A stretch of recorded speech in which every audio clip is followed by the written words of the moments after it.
সাংবাদিক ভাইরা সবাইকে আমার সালাম, আসসালামু আলাইকুম রহমতুল্লাহ বারাকাতুহু। আমি কায়সার হামিদ, বাংলাদেশ জাতীয় দল ফুটবল দলের সাবেক অধিনায়ক এবং রাষ্ট্রীয় পুরস্কারপ্রাপ্ত ফুটবলার। আপনারা জানেন যে কন্টেন্ট ক্রিয়েটার আমার মেয়ে কারিনা কায়সার আমাদের ছেড়ে চলে গেছে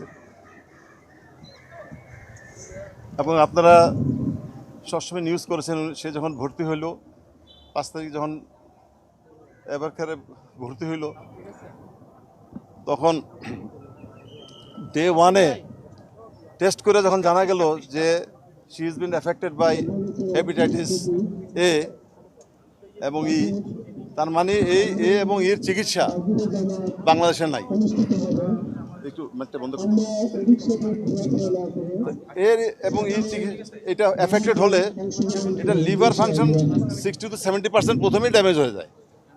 এটা আমি জানতাম না। আমরা এটা প্রথম দিনে জানানো ছিল যে বাংলাদেশে এটার কোনো অপারেশন হয় না, কোনো সেট আপ নাই, কোনো ওটি নাই, কোনো সার্জন নাই, ডাক্তার নাই, এগুলো তো বলে নাই। আমাদের প্রথম দিনই বলা উচিত ছিল যে আপনার নিয়ে যান। তাহলে আমি পরের দিন, কারণ আমার ভিসার সমস্যা ছিল না,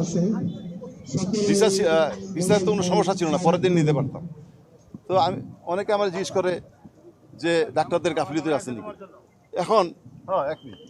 এখন এই যে ডাক্তাররা যখন আমরা ব্রিফিং দেই, এই ভাই মোবাইল নিয়েন না, এরকম লুকোচুরি কেন ভাই? মোবাইল বা ক্যামেরা নিলে অসুবিধা কি? আমি কি ট্রিটমেন্ট করতেছি, একটা রোগীর কী অবস্থায় আছে, এটা জানার রাইট তো সবাই আছে, আপনাদের আছে, আমার আছে, সবাই আছে।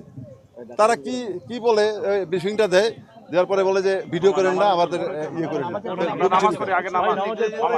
নামাজ ওয়াক্ত আছে 5 মিনিট। তা আমার অনুরোধ রইল যে আপনার তরফ থেকে আমার মাননীয় প্রধানমন্ত্রীর কাছে এটা অনুরোধ, উনি নতুন বাংলাদেশ গড়ার লক্ষ্যে উনি কাজ করে যাচ্ছেন। উনি সবচেয়ে বেশি প্রায়োরিটি দিচ্ছেন যেটা এই স্বাস্থ্য খাত, শিক্ষা খাত। এই যে স্বাস্থ্য খাতে এটা বেশি ইয়ে লাগে না, এই সেট আপটা করতে বেশি খরচ লাগে না।